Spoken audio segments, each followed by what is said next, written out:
एक समय की बात है जब हिमालय की ऊंचाइयों में कैलाश पर्वत पर भगवान शिव और माता पार्वती निवास करते थे। वहाँ का वातावरण बहुत ही शांत और दिव्य था।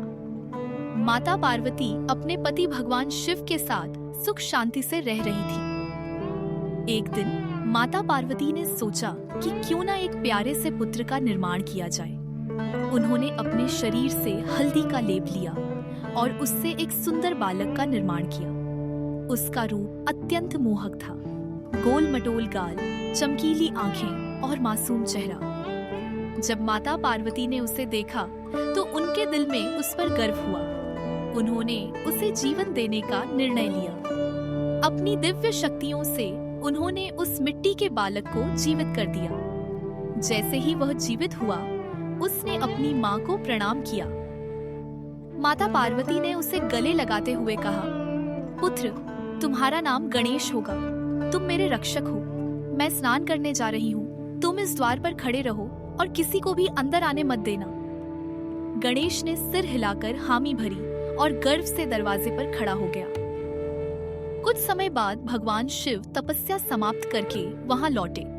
जैसे ही वे महल के द्वार पर पहुंचे, उन्होंने देखा कि एक छोटा बालक द्वार पर खड़ा है।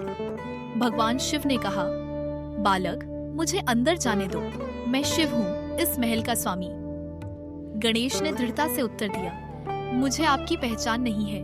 मेरी माँ ने मुझे आदेश दिया है कि किसी को भी अंदर जाने न दूं। भगवान शिव को यह सुनकर आश्चर्य हुआ और फिर से कहा, बालक, मैं तुम्हारी माँ का पति हूँ, मुझे अंदर जाने दो। लेकिन गणेश अपनी माँ के आदेश का पालन कर रहे थे और उन्होंने भगवान शिव को रोक दिया। अब भगवान शिव क्रोधित हो गए।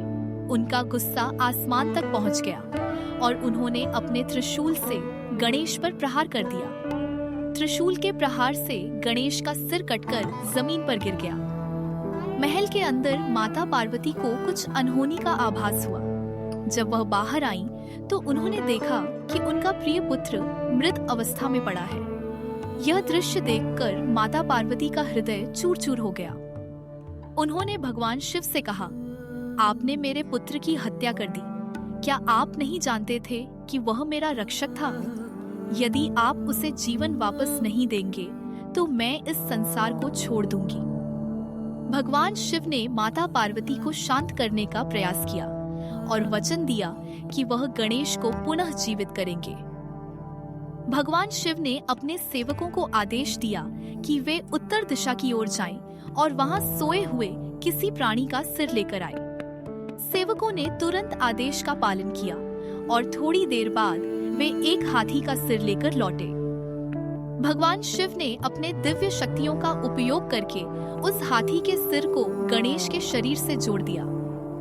जैसे ही उन्होंने ऐसा किया, गणेश फिर से जीवित हो गए। माता पार्वती ने अपने पुत्र को गले लगाया और उनकी आंखों में खुशी के आंसू छलक पड़े।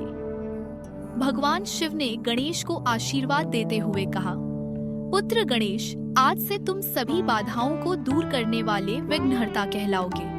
तुम्हारी पूजा हर शुभ कार्य से पहले की जाएगी। तुम बुद्धि और ज्ञान के देवता बनोगे और सभी तुम्हें सम्मान देंगे। इस प्रकार भगवान गणेश का जन्म हुआ और वे सभी देवताओं में सबसे प्रिय बन गए। यह कथा हमें सिखाती है कि जीवन में आने वाली बाधाओं को धैर्य और साहस के साथ कैसे दूर किया जा सकता है। भगवान गणेश हमें यह प्रेरणा देते हैं कि हर मुश्किल का समाधान संभव है। बस हमें विश्वास बनाए रखना चाहिए। आज भी भगवान गणेश की पूजा हर शुभ कार्य से पहले की जाती है, ताकि सभी बाधाएं दूर हों और कार्य सफल हो सके।